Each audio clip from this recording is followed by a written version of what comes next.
Penguin Random House Audio presents The Spirit of Science Fiction by Roberto Bolaño, translated by Natasha Wimmer. Read for you by Omar Leyva, Anthony Perez, and Kyla Garcia. 1. Do you mind if I interview you? Go ahead, but keep it brief. Do you realize that you're the youngest writer ever to win this prize? Is that so? I've just spoken to one of the organizers. I got the sense that they were moved. I don't know what to tell you. It's an honor. I'm very happy. It seems everyone is happy. What are you drinking?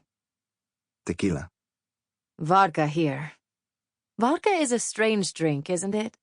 It's not what most women would choose. Vodka neat. I don't know what women drink. Oh, no? Anyway, it doesn't matter. A woman's drink is always secret. Her true drink, I mean. Her infinite pour. But never mind. It's such a clear night, isn't it? From here we can see the farthest towns and the most distant stars. That's an optical illusion, miss. If you look carefully, you'll observe that the windows are oddly fogged. Go out on a terrace. I believe we're in the middle of the woods. Practically all we can see are tree branches. Then those are paper stars, of course. But what about the town lights? Phosphorescent sand. You're so clever. Please, tell me about your work. Yourself and your work. I feel a little nervous, you know? All these people singing and dancing nonstop. I'm not. Don't you like the party? I think everyone is drunk. They're the winners and runners-up of all the previous prizes. Good God. They're celebrating the end of another contest. It's natural. Ghosts and ghostly days passed through Jan's mind. I think it was quick, a sigh, and then there was Jan on the floor, sweating and howling in pain. Worth mentioning, too, are the signs he was making, the frozen flurry of gestures as if to show me that there was something on the ceiling. What? I asked as his index finger rose and fell with exasperating slowness. Oh shit, said Jan. It hurts. Rats. Mountain climbing rats, you dumb fuck. And then he said, ah, ah, ah. And I grabbed him by the arms, or I pulled him up, which is when I realized that he wasn't just sweating rivers, but cold rivers. I know I should have run for a doctor, but I got the sense that he didn't want to be left alone. Or maybe I was afraid to go out. This was the night I realized that the night is really big. Actually, from a certain perspective, I think Jan didn't care whether I stayed or left, but he didn't want a doctor. So I said, don't die, you're like the prince from The Idiot. I'd bring you a mirror if we had a mirror, but since we don't, trust me and try to calm down. Don't die on me. Then, after he had sweated a Norwegian river, he said that the roof of our room was plagued with mutant rats. Can't you hear them? He whispered. My hand was on his forehead, and I said yes. It was the first time I'd heard rats shrieking on the roof of an 8th floor room. Ah, said Jan. Por posadas, he said. His body was so long and thin that I promised myself that from now on I would do a better job of keeping him fed. Then he seemed to fall asleep, his eyes half closed, his face turned to the wall. I lit a cigarette. Through our only window, the first rays of dawn began to appear. The street below was still dark and deserted, but cars went by with some regularity.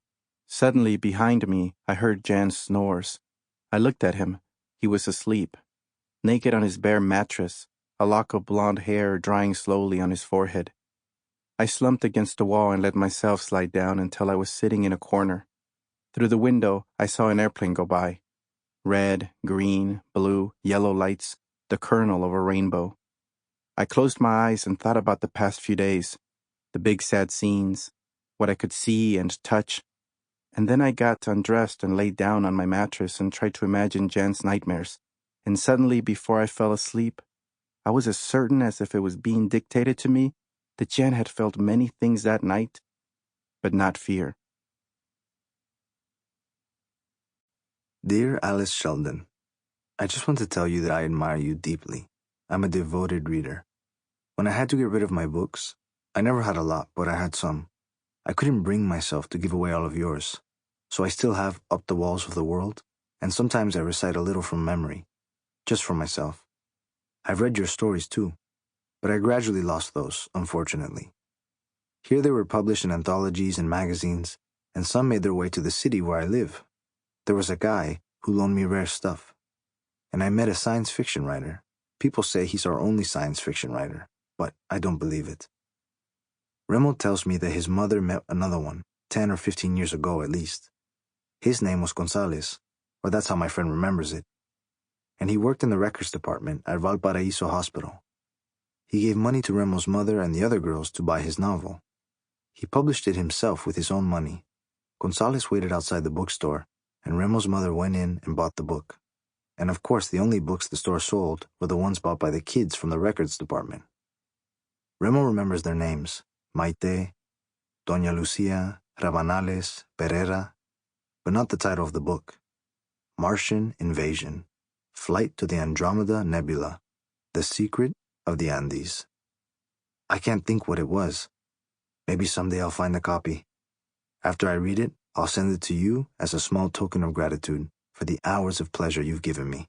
Yours, Jan Shreya. Then let's talk about the winning book. There isn't much to say. Do you want me to tell you what it's about? I'd be delighted. It begins in Santa Barbara, a town near the Andes in the south of Chile. It's a horrible place, or at least that's how I see it. Nothing like these charming Mexican villages. But there's one thing that gives it class. The houses are all built of wood. I have to confess that I've never been there, but this is how I imagine it. Wooden houses in every shade of brown, unpaved streets, non-existent sidewalks, or actually rickety wooden ramps like in westerns, so that when it rains, mud isn't tracked inside. It's in this nightmarish, hellish Santa Barbara that the story begins. To be precise, it begins at the Potato Academy, a kind of 3-story grain shed with an iron-weathered vane on the roof.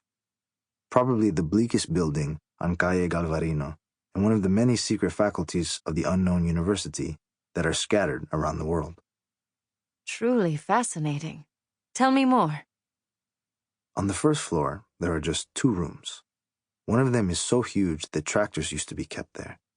The other is tiny, tucked away in a corner. In the big room, there are tables, chairs, filing cabinets, even sleeping bags, and mattresses. Tacked to the walls are posters and drawings of different kinds of tubers. The small room is empty. It's a room with a floor, a ceiling, wooden walls, not old wood from when the grain shed was built, but new wood, neatly cut and polished, nearly jet black. I'm not boring you, am I? No, go on. Go on. This is a nice break for me. You wouldn't believe all the interviews I had in Mexico City this morning. They work us like slaves at the paper. All right. On the second floor, reached by stairs without a handrail, there are 2 more rooms, each of the same size. In one of them, there are a few mismatched chairs, a desk, a blackboard, and other items that give the room the vague feel of a classroom. In the other room, there's nothing but rusty old farm equipment. Finally, on the 3rd floor, which is reached from the tool room, we find a ham radio set and a profusion of maps scattered on the floor, a small FM transmitter, some semi-professional recording equipment, a set of Japanese amplifiers, etc. I say etc. because anything that I haven't mentioned either isn't important or else will be described later in full detail. My dear friend, the suspense is killing me. Spare me the ironic commentary. As I was saying, the 3rd floor, which is actually a huge single attic room, is scattered with all of these modern or quasi-modern communication devices. The ham radio set is the only surviving piece of a collection of equipment that the Academy once used for teaching purposes, but that had to be sold due to general neglect by the UU and because the caretaker needed to eat. The room is a complete mess. It looks as if no one has bothered to sweep or mop for months. There are a couple of windows with wooden shutters, too few for the size of the room. From the eastward-facing one, you see the mountains. From the other, the view is of an endless forest, and the beginning or the end. Sample complete. Ready to continue?